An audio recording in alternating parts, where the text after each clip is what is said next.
Welcome back, friends. If you believe that kindness has a way of circling back when you least expect it, you're in the right place. Settle in, take a breath, and let this story unfold with you. It was close to midnight when Raghav wiped the grease from his hands and looked at the cracked wall clock above his workbench. The second hand ticked louder at night, as if the silence made it braver. His small mechanic shop sat at the edge of the city, where streetlights flickered and the road thinned into darkness. Most people had long gone home. For Raghav, nights like this were normal. Poor people don't get the luxury of choosing convenient hours. He was about to close the rusted shutter when he heard it, a car engine coughing, stalling, then dying altogether. Raghav sighed, not in anger, but in tired acceptance. Life had taught him that help often arrives disguised as inconvenience. He stepped outside and saw a sleek black luxury car stopped a few meters away, completely out of place on this broken road. Its paint reflected the moonlight like a quiet promise of another world. The driver's door opened slowly. A woman stepped out, heels sinking slightly into the uneven ground. Even in the dim light, Raghav could tell she was rich. Not just because of the car or her tailored coat, but because of the way she stood, straight-backed, composed, yet clearly unsettled by her surroundings. "Excuse me," she said, her voice controlled but tense. "Is this a mechanic shop?" Raghav nodded. "It is. The engine died." "Yes. I don't know what happened. I was driving back from a meeting, and suddenly," her sentence trailed off, frustration and worry settling in her eyes. He gestured toward the shop. "Bring the car a little closer if it still moves. If not, I'll come to it." "It won't start," she admitted. Raghav grabbed his tools and walked toward the car. As he opened the hood, the smell of expensive polish mixed strangely with oil and dust. He worked silently, his fingers moving with practiced ease. For him, engines spoke a language clearer than people ever did. The woman watched him for a moment, then glanced around nervously. "Is it safe here at night?" she asked. Raghav smiled faintly. "Safer than it looks. And safer when you're not alone." She nodded, clutching her phone, though there was no signal. Minutes passed. The city felt far away, like a rumor. Finally, Raghav straightened up. "Fuel line issue. Probably clogged. I can fix it, but it'll take a little time." "That's fine," she said quickly. "Please." As he worked, she stood nearby, unsure what to do with herself. "How much will it cost?" she asked. Raghav shrugged. "We'll see after it's done." She hesitated, then said, "I can pay extra." "It's late." He glanced at her, surprised, then returned to his work. "I charge for work, not the clock." Something about that answer stayed with her. They didn't talk much at first. The night air was cool, carrying distant city sounds. Eventually, she broke the silence. "My name is Anaya." "Raghav," he replied. "You work alone?" she asked. "Yes. Been that way for years." "No family?" The question slipped out before she could stop it. Raghav paused for a second. "Not anymore." Anaya sensed the weight behind the words and didn't press further. Instead, she found herself watching him more closely, the worn shirt, the tired eyes, the calm patience in every movement. This man had nothing, yet he seemed steady. After nearly 40 minutes, the engine roared back to life. Anaya let out a breath she didn't realize she'd been holding. "Thank you," she said, genuine relief flooding her voice. Raghav closed the hood and wiped his hands again. "You're good to go now. But I'd suggest getting the fuel system cleaned properly soon." She nodded. "I will. How much do I owe you?" He named a modest amount, far less than what any city garage would charge. Anaya frowned. "That's it. That's fair," he said simply. She reached into her purse and pulled out several bills, handing him more than double. "Please, take it." Raghav shook his head. "I said fair, not charity."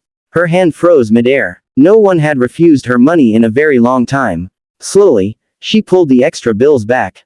"All right," she said, a small smile forming. "Thank you, Raghav." She got into her car, then stopped and rolled the window down. "You really helped me tonight. If there's ever anything you need." He smiled politely. "Safe drive." As the car disappeared into the darkness, Raghav closed his shop and walked to the small room behind it that he called home. He didn't know that night would follow him into his dreams. For Anaya, the drive home felt different. The city lights seemed harsher, louder. Her life was full of meetings, numbers, power, and control. Yet a poor mechanic on a forgotten road had unsettled her more than any boardroom ever had. She was the CEO of a powerful real estate firm, known for sharp decisions and emotional distance. People saw her as untouchable. What they didn't see was the loneliness that came with building walls too high. That night, she couldn't sleep.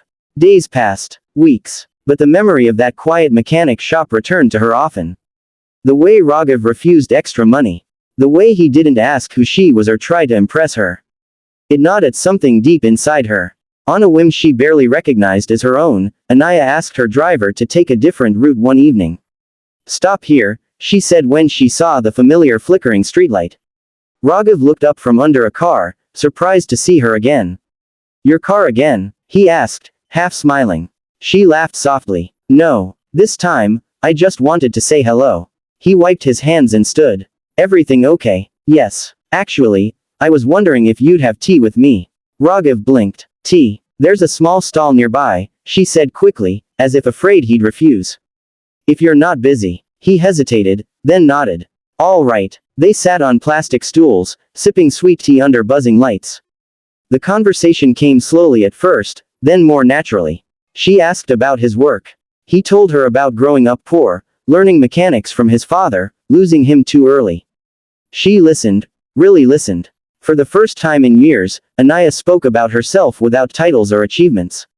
She talked about pressure, expectations, and how success had cost her more than it had given. They didn't notice the time until the stall owner began cleaning up. From that night on, Anaya found reasons to visit. Sometimes with her car, sometimes without excuses at all. Raghav never asked why. He just accepted her presence as he accepted the night, quietly. One evening, she noticed eviction notices being posted nearby. "What's that about?" she asked. Raghav's jaw tightened. "This area's being sold. New development. Shops like mine don't fit into those plans." "When?" she asked. "Month. Maybe less." Anaya felt a strange tightening in her chest. She knew those notices. She'd approved hundreds just like them. That night, she went home and stared at her company's project files. The address made her breath catch. Her company was responsible. For the first time, the power she held felt heavy, almost unbearable. The next day, she returned to the shop. "Raghav," she said carefully, "what would you do if you had a chance to start over?" "Somewhere better." He looked at her, confused. "Why?" She took a deep breath. "Because I can help. Not as charity. As an opportunity." He stepped back slightly. "I don't understand." She told him the truth. About who she was. About the project. About her guilt. Silence stretched between them. Finally, Raghav spoke. "So you came back because you felt bad?" She shook her head, eyes shining. "I came back because you reminded me who I used to be before I forgot." He studied her for a long moment. "I don't want favors that cost me my dignity." "I wouldn't offer that," she said softly. "I want to invest in you. Your skills. Your honesty." After days of thought, Raghav agreed to listen. What followed changed his life. Anaya helped him set up a proper garage, not as a handout but as a partnership. She brought in business knowledge. He brought experience and trust. The shop grew. Customers came from all over the city. Raghav hired young boys from the neighborhood, teaching them what his father once taught him. The shop became more than a business, it became hope. And Anaya, she changed too. She started questioning projects that displaced people without alternatives. She slowed down. She smiled more. One night, months later, they stood outside the new garage, lights glowing warmly. "You know," Raghav said, "if my shop hadn't broken your car that night." She smiled. It wasn't broken. It stopped exactly where it needed to. They stood in comfortable silence, two lives forever altered by a moment of kindness at midnight. Sometimes, the smallest help reveals the biggest secrets, not of wealth or power, but of the heart. And sometimes, when you help a stranger, you don't just change their life. You find your own. If this story touched something in you, carry it forward. Be kind when it's inconvenient. Help when no one is watching. You never know whose life, and whose soul, you might change.